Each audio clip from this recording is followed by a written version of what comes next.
this area, the Hudson River, East River, it was a center of trade in the New World since 1600. First the Dutch were here, and Peter Minuet, old people who remember that from school, he purchased Manhattan Island for $24 from the Indians. And then the English took it in 64, and after our independence, it was America. In the 50s, this area was called Radio Row. TVs, radios, they all had tubes in them. And there were hundreds of stores here selling these tubes and repair stuff. In the 1960s, the Port Authority in New York and New Jersey wanted to develop it into what it is today, the World Trade Center. They began the construction in 66. First tower was finished in 72. Right here where we're standing is reclaimed land. The river was up right up to that road basically. And they took out, I'm waiting on a call for my wife's surgery, not Oklahoma. They had to go down 70 feet to hit bedrock so they could build these buildings. Manhattan has a granite base. That's why they can build such tall buildings. If you go in Central Park, the boulders there are the granite that came to the surface. In the old building code, the skeleton was all steel and covered in concrete. It was the best construction. As an example, the Empire State Building was hit by a B-25 bomber in 1945. And it only burned out one floor and a little bit on the floor above as compared to what happened here. It was repaired in 3 months at a cost of about $1 million at the time. It would be $14 million today. The only reason I'm explaining, in the new code, the only steel columns are in the center of the building. So it's the core where the elevators are and stuff. And the exterior walls are the load bearing. So when they took out the exterior walls, the buildings collapsed. There were 110 stories tall, 16 acres. There's a huge plaza here where people used to eat lunch. They had concerts. It was like a little city. You'll see later that there's a busted up spear there that was in the center of the hall. Usually 50,000 occupants here in a day. In '93, we got a call for supposedly a transformer fire in the underground parking. We had heavy black smoke coming out of there, and I responded in, set up a command post. We later found out that these Islamic terrorists detonated 2,000 pounds of ammonium nitrate and fuel oil on the second level. Unfortunately, it was adjacent to the maintenance workers' offices, and that's where most of the people died. 6 people died in there. One of them was a pregnant woman, her last day on the job. Also killed was somebody in the garage and one person in the restaurant. The biggest problem with that was both of the towers filled with smoke. Tower 1 and Tower 2 were connected by a hotel, and there was a big open lobby there. So fire in the basement came up, filled both buildings. It was one of the most difficult evacuations we ever had. There were hundreds, thousands of people. It led to a big overhaul of safety standards and stuff. The terrorists, after the bombing, tried to claim the van was stolen. They wanted their deposit back. They weren't the brightest people in the world. But what happened was an ID tag was found by this retired New York Police Department detective, Mike Meachow. Right there. That's his son. That's Mike's father. And grandson. He was working for an insurance company. He found a tag and he ended up locking those guys up. And they're still in prison, right? The blind sheikh. Why he's not dead, I don't know. All right, on 9/11, planes hijacked by these terrorists. 8:46, they crashed into Tower 1, 94th to 98th floor, about 1,000 feet above grade. 9:03, Tower 2, about 750 feet above grade. They murdered 2,749 people. There were only 174 bodies that were recovered, whole bodies. Only 60% of the remains have ever been identified. 343 firefighters died here, 37 Port Authority police, and 23 NYPD. 130 of them have never been identified. There were 184 killed in Pentagon and 44 in Shanksville. The buildings are usually occupied by 50,000 people. The reason fewer people died than should be expected is it was election day. Some people voted before they were coming in. It was the first day of school. People took off. And the night before was a Giants Denver game, big game that ended at 2 in the morning. So a lot of the men didn't come in until later.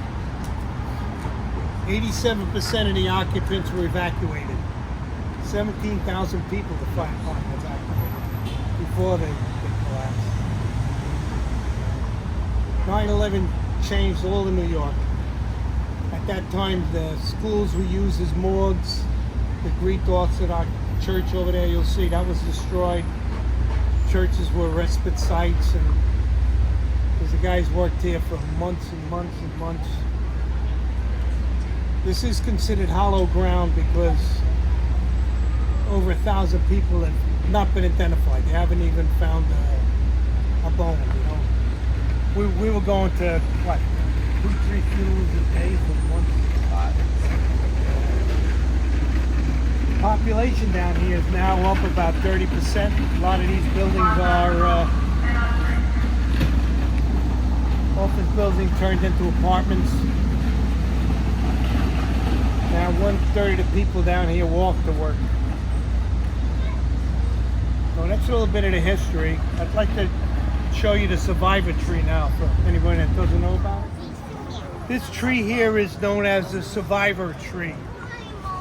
It's a calorie pear tree. It's a symbol of resilience to show how New York came back. It symbolizes that. It was discovered in October under the rubble by some construction guys. The main trunk they saw, but then there was an 8-inch branch that had some leaves coming out of it. So everybody kind of cherished it. It was a big deal, you know, because everything was totally destroyed here. It lived. Yeah, so It lived. They took the cement off and they brought it up to the Bronx and they nursed it back to health. And they brought it back down here. And then again, in 2010, it was damaged by a hurricane, knocked over. And once again, it survived and they brought it back. You can see, if you look closely, the rough bark is the older tree. The trees all around the pools, they're white swamp oak. They were chosen because they're common to all three areas, here, the Pentagon, and Shanksburg.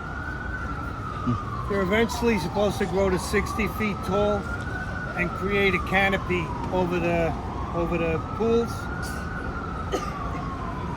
There's over 400 trees. They're all tagged, and supposedly they have similar trees planted off-site. In case one dies, they can bring it in, and it would be the correct size. There's an underground irrigation system, and they mark the outer walls of the buildings. So when you're at the pools, you're standing inside the building. That was a symbol of that. The pools are the largest man-made falls in the country. They symbolize absence because you can't see the bottom. There was so much thought put into this memorial. Each rivulet symbolizes one person that passed. The water is heated and cooled, and the names around it are etched through to symbolize absence instead of, printed on. And the water is heated and cooled, so when people come, you put your hand in the water, you rub it on your loved one or your friend,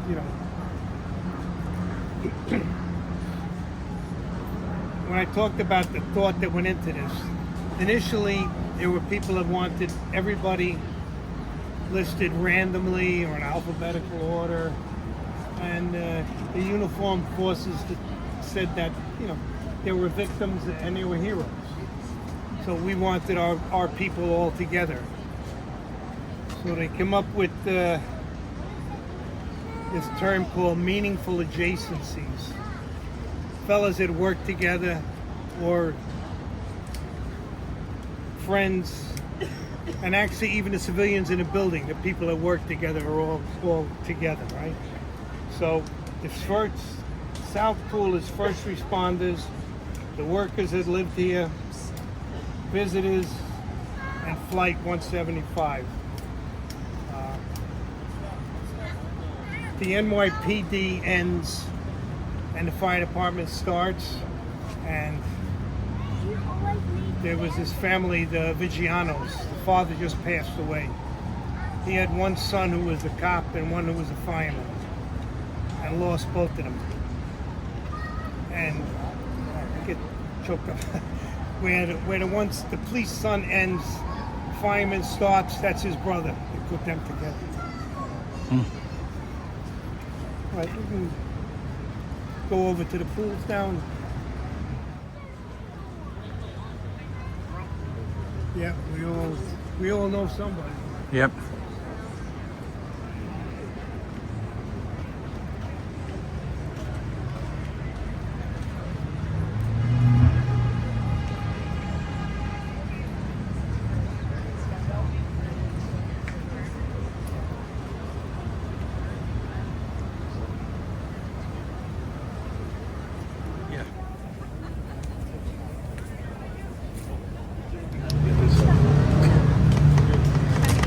On 9/11, Kevin O'Rourke was working in Rescue 2.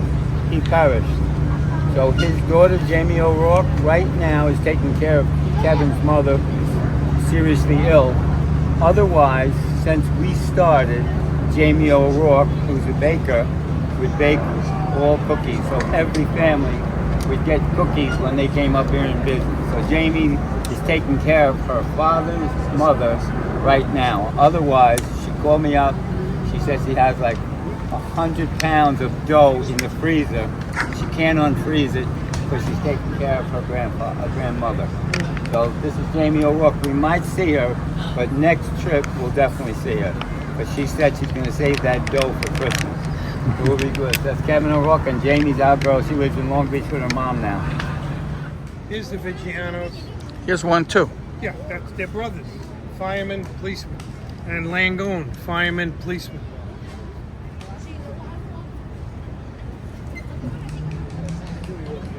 And a firefighter, probationary firefighter in Ladder 132. Yeah. The name's over here. This ends the fire department. That's what Kenny was talking about. This is John Vigiano II. His father was a captain in the Marine Corps in Vietnam, highly decorated. Came on the New York City Fire Department. Worked in rescue. He was a captain of 176. Highly decorated. Highly decorated, medals from here to here, captain in the New York Fire Department. So this is what Kenny was talking about. His son John was working in Ladder 132, the eye of the storm.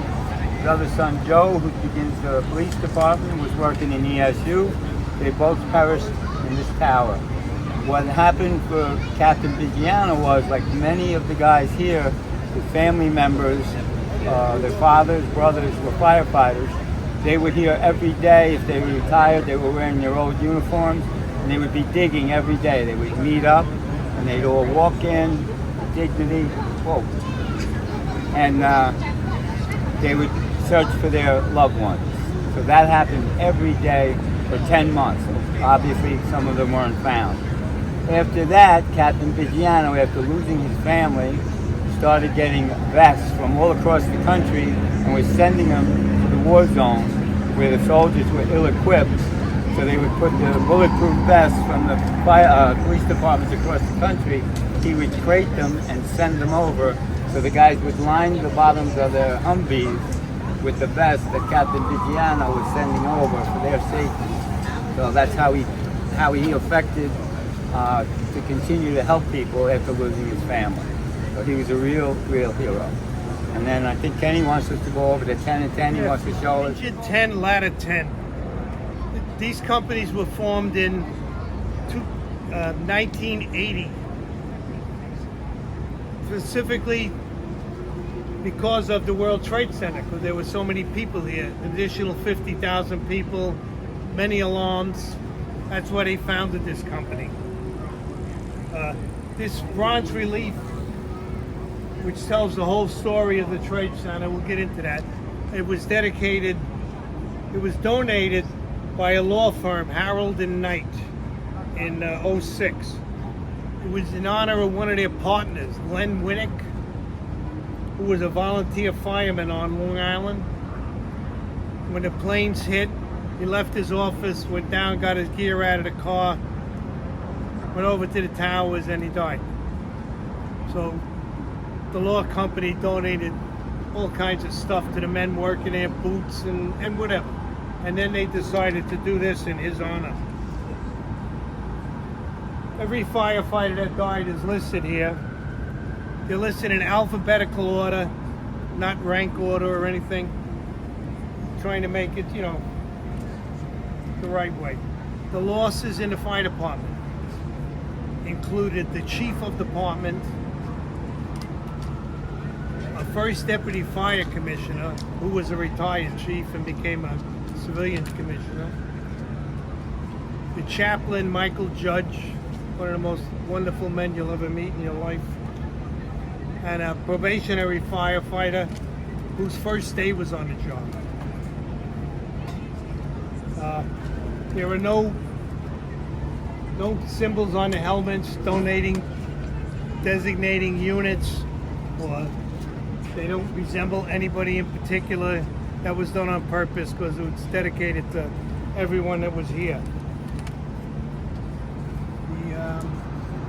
Shows you the towers. When the towers went out, we had no water. The water system was destroyed, the pumps. So you'll see there fireboats from the East River pump water up. That's the water they used here. It's quite an operation.